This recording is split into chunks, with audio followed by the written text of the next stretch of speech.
Hey, historians, welcome to your Period 3 Part 1 review. If you didn't get a chance to join us in the Zoom meetings, not to worry. The information that we will be covering today will be the exact same material that we have already covered in those Zoom meetings. Now, Period 3, it's a beast, just like Period 7, a lot to cover. And so we're going to divide Period 3 up into two separate sessions. For today's session, it will be just Part 1, from the French and Indian War until the end of the American Revolution. And then we'll go on to parts 2 and 3, the formation of the Articles of Confederation and the Constitution, along with early growing pains of the Republic. Without further ado, let's go ahead and take a look at our slideshow and get started.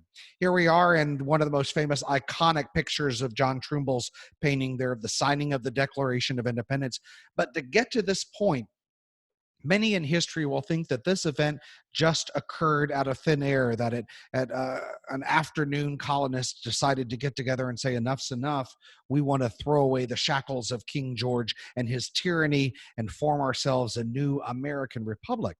But what we're going to find out is that this was a long road to get to this point, with significant amounts of back and forth between olive branch petitions and negotiating with the British to try to assert who is, in fact, going to be in control of these new North American territories. So that British imperial attempt to reassert control over its colonies is going to be significant, because the question we want to ask ourselves is, why are the British attempting to reassert control over their colonies? I thought they were already British colonies and they already had control.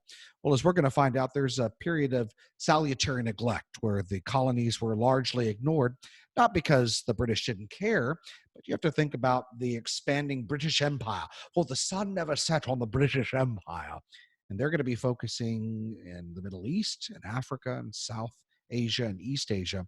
And so a lot of the advances that are occurring in this new world are not going to be on the radar, so to speak, of the British until they finally start to see what a great commercial venture these colonies are, and then turn their sights back on them and say, wait a second, we do want to reassert our control. And that's going to have colonial reaction. That's going to have a lot of pushback. The colonists have been unmanaged for the better part of 100 years, and they're not ready to go back under British control. And so they're going to kind of evolve through this, first with boycotting, and then with protesting, and finally with undermining British authority through the Boston Tea Party, and then, of course, all-out war at Lexington and Concord. And that is going to produce a new American republic that is going to struggle. This brand new republic is going to be on the heels of basically dissolving, right, because of the conflicts that we're going to see, not only under the Articles of Confederation and at the Constitutional Convention and the close votes in getting that ratified, but in other events like the Whiskey Rebellion and the Newburgh Conspiracy, which really challenged the authority of the federal government. So there it is, period 3 in a nutshell. Today we're going to talk about the causes of and the war for independence. In our next session, when we get together, we'll address the Constitutional Convention, that second revolution. And it is revolutionary because once they've thrown off the shackles of the British, at least until 1812, the question now begs, well, now what? And finally, the birth pains of that growing nation are going to really pin the country politically on the two issues: whether or not you're a federalist or an anti-federalist, one who supports a strong central government or one who supports states over a loose confederation of states over a strong central government.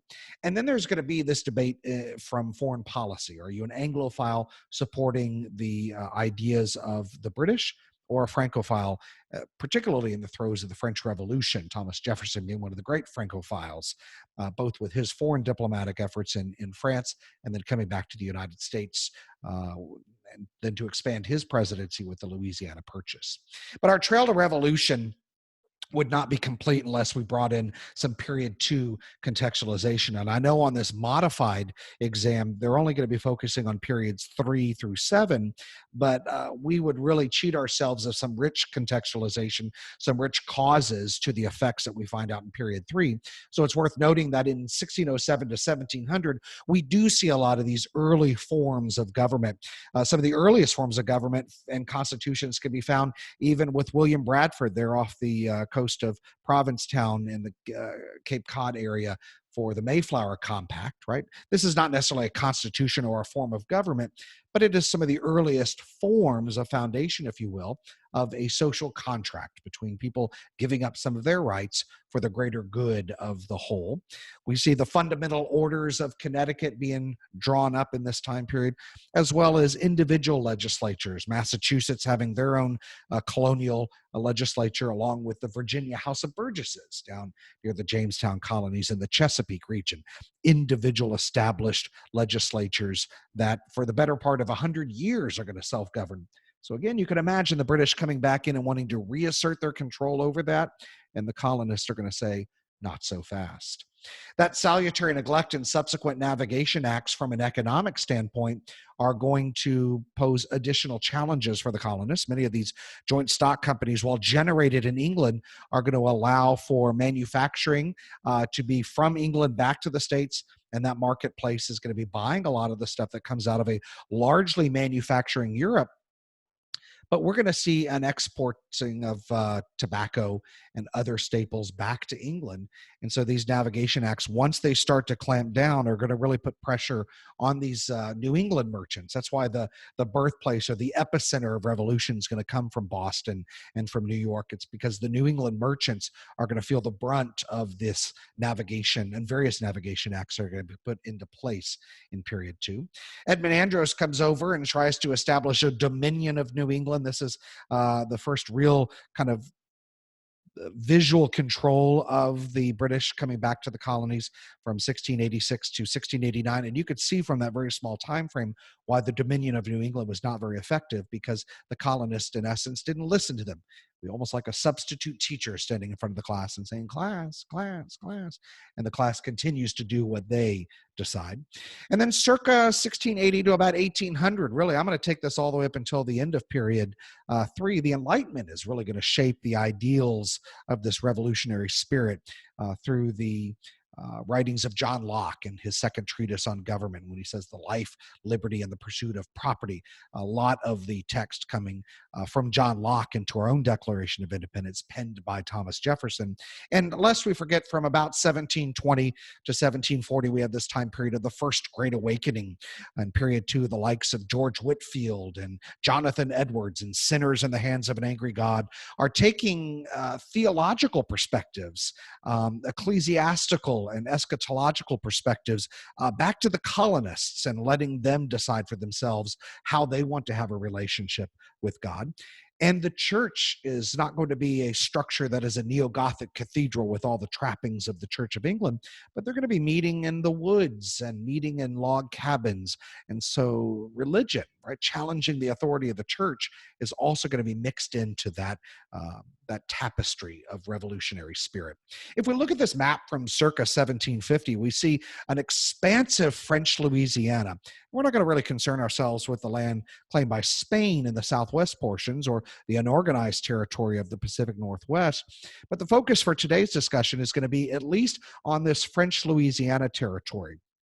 Now, you can see there to the far eastern side of your map there, the land claimed by England, the 13 original colonies. But it is going to be this land in the west of the Appalachian Mountains, north of the Ohio River Valley, that are going to be a treasure trove of natural resources, that are going to also allow for access to waterways. I mean, look at the waterways off of the Mississippi, the Arkansas, the Ohio, Tennessee, the Missouri River, all coming off of the Mississippi themselves, that are going to be trading networks that are going to be largely controlled by the French and the Indians. But the British want to get in on that action and start to move their goods both into the interior of the country and to expand the acquisition of those natural resources.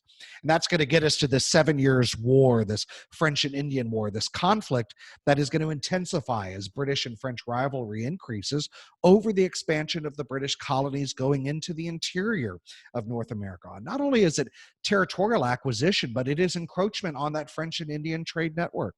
In period two, you will have discussed the relationship between the Native Americans and the various European colonizers. And the French and the Indians had a working relationship, a rather positive relationship based on the fur and lumber trade, the fishing trade out of the Great Lakes region. And so the British, taking a cue from the French, wanted to get in on that. And so that increased encroachment on the French and Indian trade network and relationships are going to be catalysts for war. And so they do go to all-out war. And the French and Indian War gives us some familiar names in American history, like Ben Franklin in the height of his Albany Congress, which we'll talk about in just a bit, and a young general, a British general, by the way, of George Washington, is going to make his way onto the landscape here. But British victory is going to result in major expansion of its territorial holdings. It's a good thing for Britain that they've expanded their territories, but it's also going to pose a problem because this rapid expansion of these territories is going to cost money. And this is going to set the stage for imperial efforts to raise the revenue. And they're going to raise that revenue in a myriad of ways. They're going to lock up intercolonial trade by placing individual colonial tariffs on trade. They're going to look at import and export taxes going back to England, as well as excise taxes, sales taxes on a myriad of items, including paper goods, stamped items, sugar, and tea.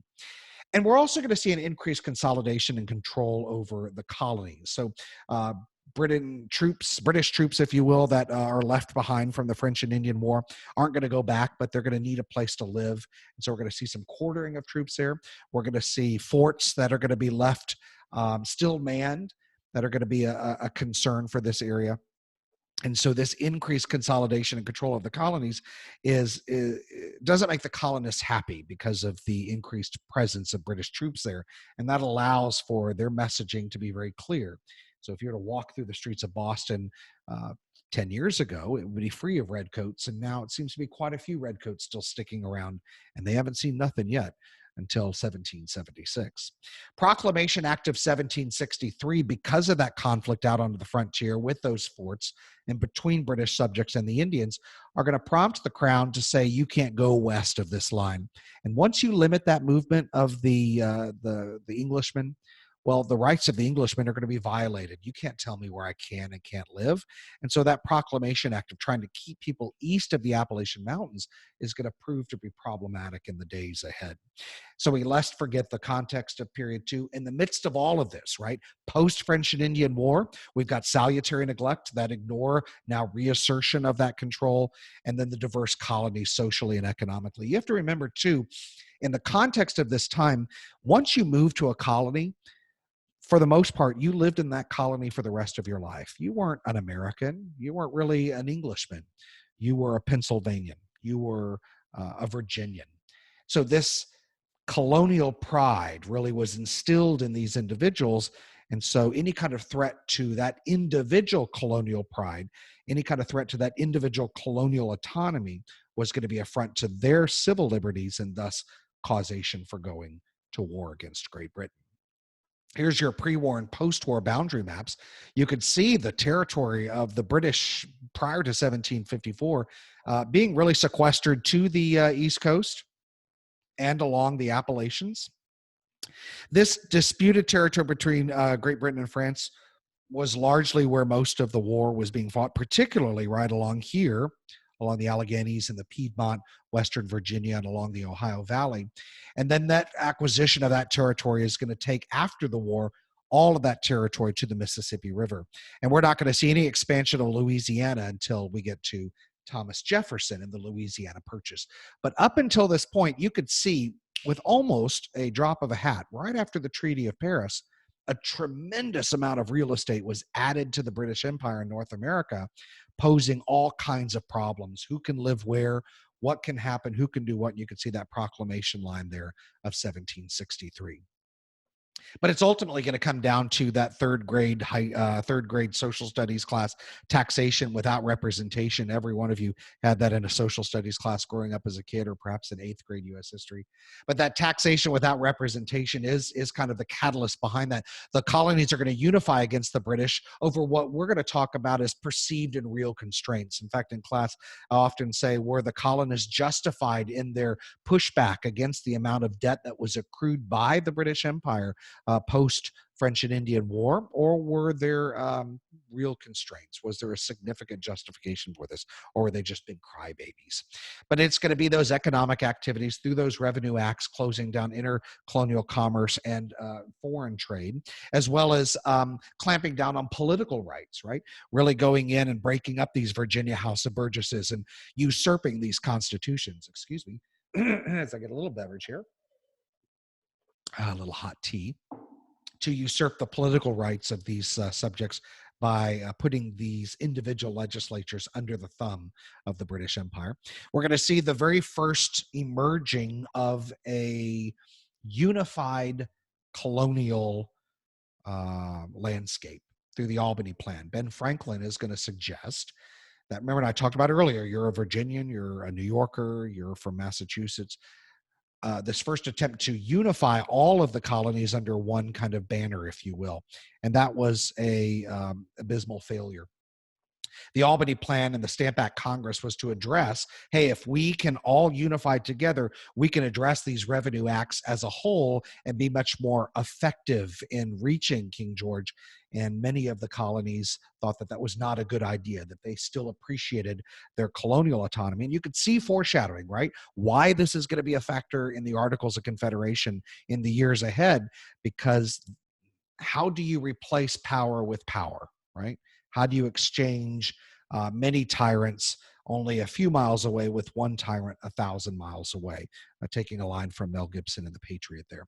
Colonial leaders are going to base their resistance on the rights of British subjects. They're going to say that the rights of the individual are being violated, that the local tradition of self-rule, right, through these Virginia House of Burgesses, these Mayflower Compacts, and these fundamental orders of Connecticut are a local tradition that have been around for the better part of a century, and you can't just rip that out from underneath us. And then the ideas of the Enlightenment are really going to come to fruition under John Locke's idea of natural rights, life, liberty, and he says the pursuit of property, property being one's own constitution, meaning constitution, their body, that you can't violate that, and that we are born with those inalienable rights. And the British response to this was kind of evolving over the course of time. The British would respond with a hands-on approach, and they'd have hands-off, they'd have hands-on, and they'd have hands-off, like a couple that would break up and get back together, and break up and get back together. The colonists are like, enough, let's just break up, let's get this over with, and let's get on with our independence. The British are going to respond with an increased pressure. That thumb is going to come down even more on stamp and on sugar and on tea. These are staples of the colonial social fabric. And so when you start placing additional revenue on this, this is going to challenge those colonists to abide by those. Increased troop presence. So they're going to now start sending more redcoats over there to monitor the situation. That's where the Boston Massacre kind of evolves into this effect over a snowball event. So I'm saying snowball literally and metaphorically. In which it wasn't really a massacre, but that increased troop presence really builds some tension in the streets of Boston, erupting into small bouts of violence like that massacre. And finally, declaratory acts in which the colonists would say, these are intolerable. But the declaratory acts in which the British can really make a law in all cases whatsoever. At any given time, they can make a law and put it into place. And that's going to, in essence, be the final straw that the colonists are going to push back on there. Our road to revolt is going to be basically under two umbrellas that we're going to be working under: that British mercantilism for the better part of about 150 years of salutary neglect and navigation acts, and salutary neglect and more navigation acts.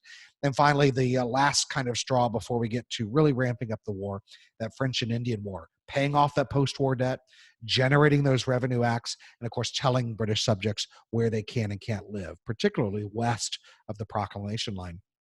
And in the midst of all of these two circles that are going at the same time, we do have this undercurrent, right, of this philosophical approach to both the Enlightenment and the First Great Awakening. And those philosophical foundations of the Enlightenment are going to really focus on individual talent over hereditary privilege. Remember, primogeniture was a staple of the European context. That's where the first son would inherit all of the property and the privileges of that family. So a lot of second and third children would move to the New World colonies to establish their own ability to move up the social strata, up the economic strata, the caste system, if you will, by showcasing their own hard work and their individual talent. And religion at this time, vis-a-vis the First Great Awakening, is going to really strengthen America's view of themselves as a people blessed with liberty, that God has called them, kind of echoing John Winthrop, if you will, in A City Upon a Hill, to really showcase what true liberty is like.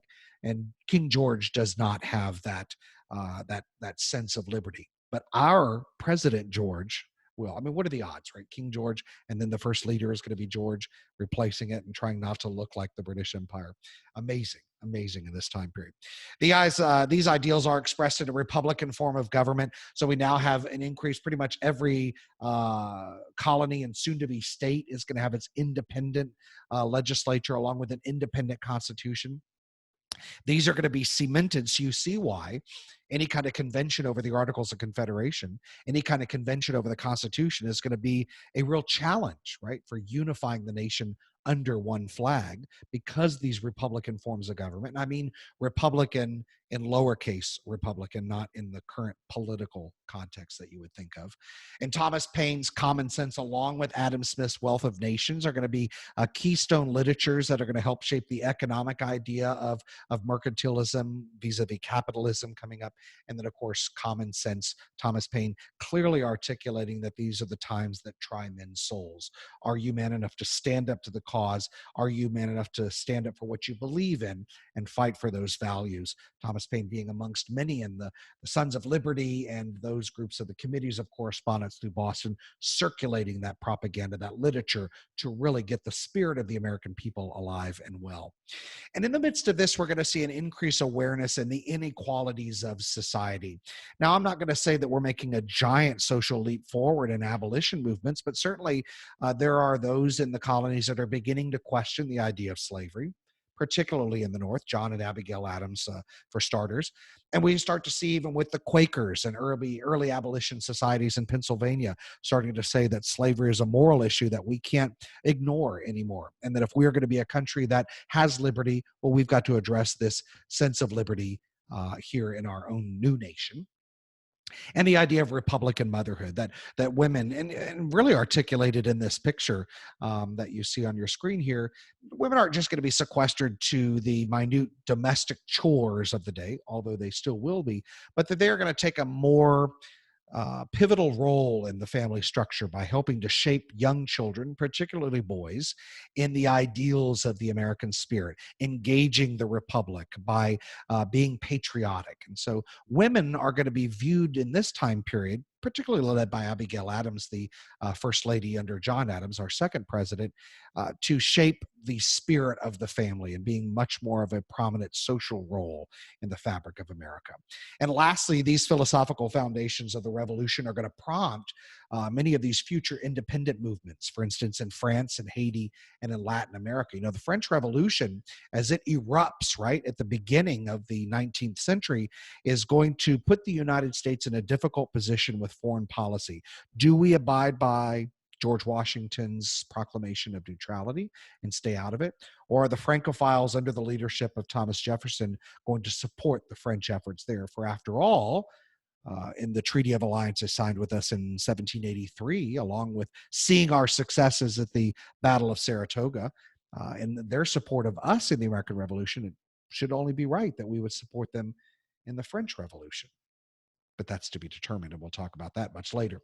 So that trail to revolution, ladies and gentlemen, if we were to see marching and long-term causes of the Enlightenment and the Great Awakening, kind of underpinnings and stirrings, really picking things up with that French and Indian War, Albany Congress, a big step forward with that join or die flag of Benjamin Franklin, Britain's repayment requirements under these various numerous revenue acts, are going to then get us to that committees of correspondence propaganda, Sons of Liberty in the First Continental Congress, sending olive branch petitions to King George to make a last-ditch effort to avoid war at all costs. But that doesn't work. Once the Declaration of Independence is ratified and signed on July 2nd and then presented to the public on July 4th, then all bets are off. We are going to begin when, under the course of certain events, it becomes necessary, ... now we're an independent nation. The colonial demographics, though, once we are at war, are going to be mixed, right? We tend to think that there's this typical piccolo, tricorn hat guys walking through the streets, and everybody wants to throw away the shackles of the crown. But it's really going to be 33, 33, and 33. And on the American side, the American cause, the patriots, of course, are going to be the colonials that support breaking away from Great Britain. And back in England, right, the Whigs are going to be a political party. They're going to support breaking away from England. The Whigs are going to argue a twofold approach. You can't violate their rights as Englishmen. If they want to abolish tyranny, then they can do so. So the Whigs are going to argue that they have the right to do that philosophically.